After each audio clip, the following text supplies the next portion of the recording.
Oh, okay, okay. So, uh, Dr. Sheila, how are you? We spoke earlier today, and I know you're We doing did. great. Yes. Yeah. So you I'm, go ahead.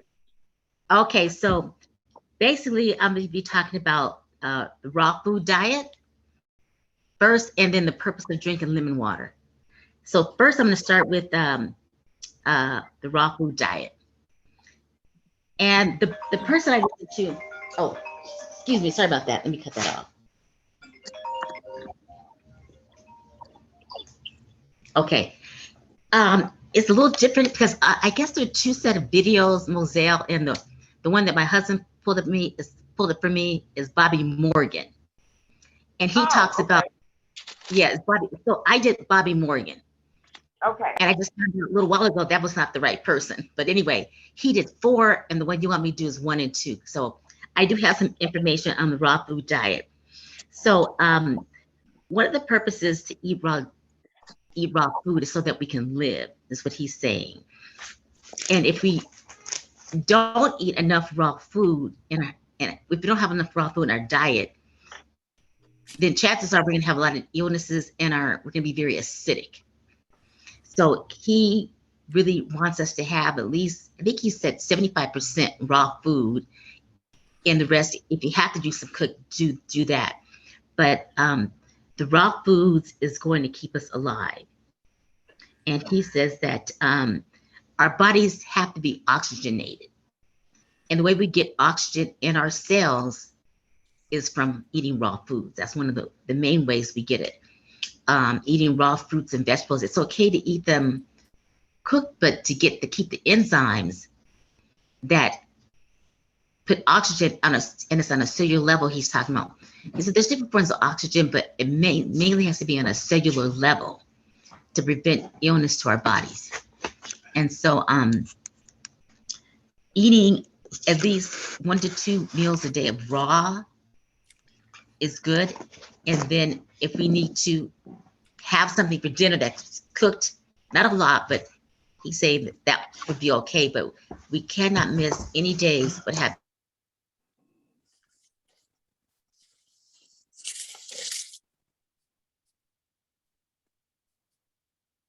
food or cooked food. Dr. Sheila, your video went off and your sound went mute.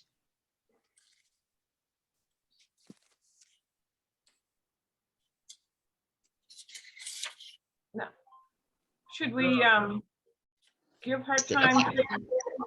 She's coming Hold back. on, Oh, two okay. seconds. Okay, yeah, Eddie's trying to fix it.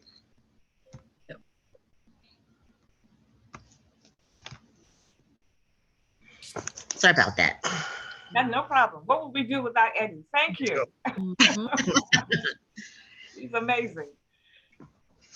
Okay, so Bobby Morgan, he was really saying a lot about the purpose of having oxygen in our diets to keep us healthy and not too acidic. And one of the things he was recommending very strongly was having a wheatgrass juice every day because it has a lot of chlorophyll in it, and chlorophyll carries a lot of oxygen. And he also recommended having there's something called like a wheatgrass bath that you can bathe in the wheatgrass as well. So that may be a little more difficult than just having a shot of wheatgrass juice each day in our diet because it said it's 90% chlorophyll, and chlorophyll has a lot of oxygen in it, and it gets in our cells on a cellular level, which is what is recommended. So that was a main point that he was really driving through. And iron and magnesium, he said it increases our red blood cells, and our red blood cells carry oxygen.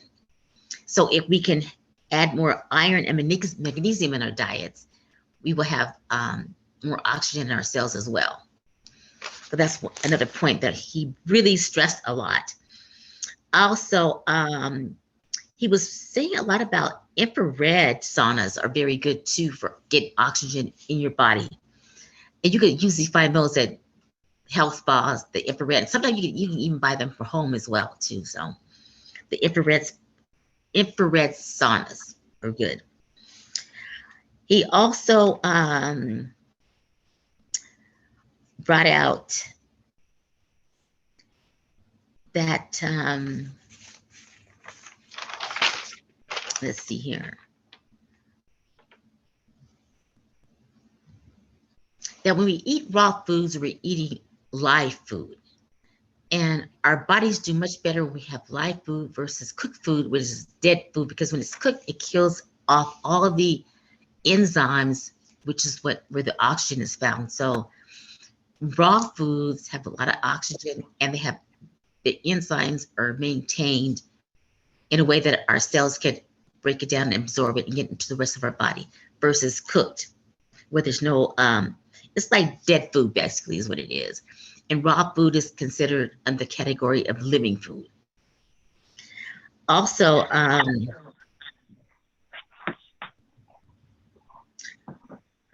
he's recommending at least 6 cups a day of spirulina to keep you healthy. Because spirulina basically carries a lot of oxygen in it. And spirulina basically is taken with tablets that you could take.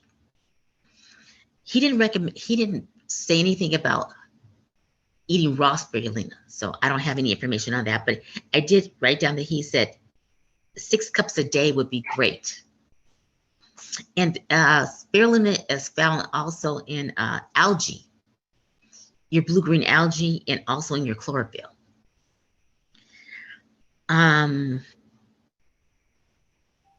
He really was degrading cooked foods a lot. I have that in my notes quite a bit about cooked foods is dead food. It's not good for you, and it's very acidic, and we want to keep our systems more on an alkaline basis. Alkaline status, I should say. So the pH that he's talking about that's best for us is 6.8 to 7.2, he says would be great. That's more on the natural side. 7.0 is neutral, 7.2 is good, and 6.8. That's, he said, those are the place you want to be with your alkalinity. He stressed that those things quite a bit. Also, he was given an example of a person that was in a wheelchair, and because they were eating a lot of cooked foods, not many raw foods. He said that as soon as he got them eating live living food, which is raw food, they were able to get up and start walking again.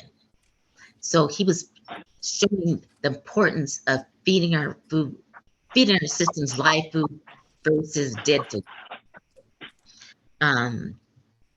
Also, let's see.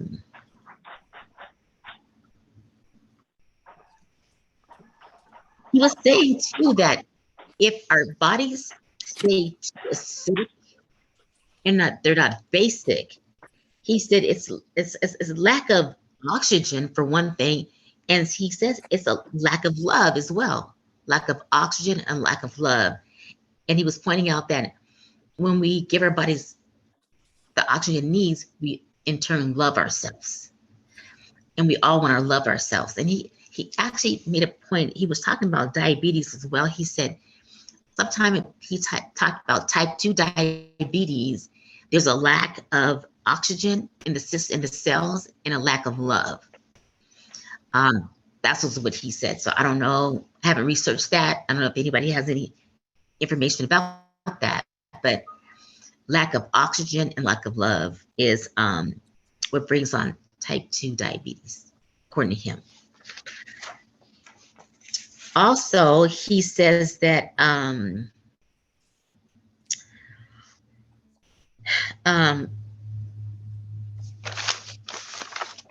me see what else I have on him.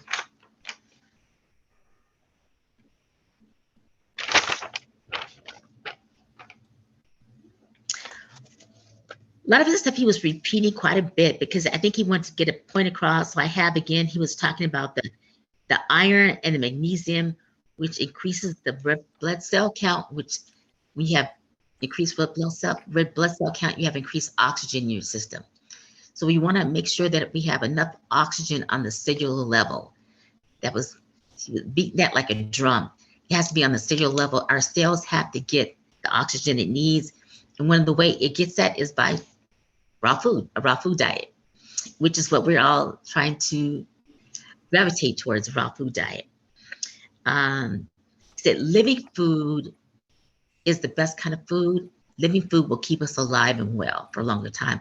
And living food will keep us disease-free.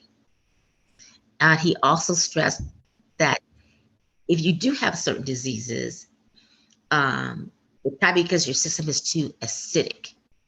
And to alkaline our systems, the foods we eat is basically raw, and more oxygen will keep us neutral and basic level, not too acidic. He said we cannot live in an environment that does not have enough oxygen. If we do have an environment like our bodies he's speaking of that does not have enough oxygen, we're not going to live. We're not going to live long. He was talking about too, the Lord, he's Christian. It sounds like he was Christian. He's saying God has our days numbered. So we can't change that, but we can change how healthy we are by the things we put in our body, and everything starts at the table, what we put in our mouths. So that came across several times very clear that, you know, our days are numbered by the Lord for those who believe in God, but we can have a better lifestyle by what we put in our mouth. And it all starts at the table. And in the biblical days, I guess, most of the foods were raw. Raw foods, not that much cooked foods, not that much meat. They did have fish, but he was still leading to the raw food diet is best for us, for our health, and for our cells on a cellular level. He kept stressing the cellular level. There's different kind of oxygen, but it was going over and over again. It has to be on a cellular level. And in turn, you get things on a cellular level by, guess what? A raw food diet, what we're all striving to have. So that's really stuck in because he said it so much. And he really was for this wheatgrass juice. And you can get that, I think even that Jamba Juice has, you get a shot of wheatgrass because it has a lot of chlorophyll in it. And anything that I got from him that has a lot of chlorophyll in it has a lot of oxygen in it from the red blood cells. And this is something that we really want to get. We want to have. Also, that was basically all this gentleman had to say about a raw food diet, the importance of it, the importance of the oxygen that we can get, keeping us healthy. And that's kind of way it was in the Bible, how God intended our lives to be mostly raw foods versus cooked foods. And basically, and that's what he said. He said it all starts at the table. So we got to watch what we put in our mouths and think about what we put in our mouths. Make sure the majority of the food that we eat is raw. So I think basically I covered all his main bullets he was trying to get at in terms of a raw food diet.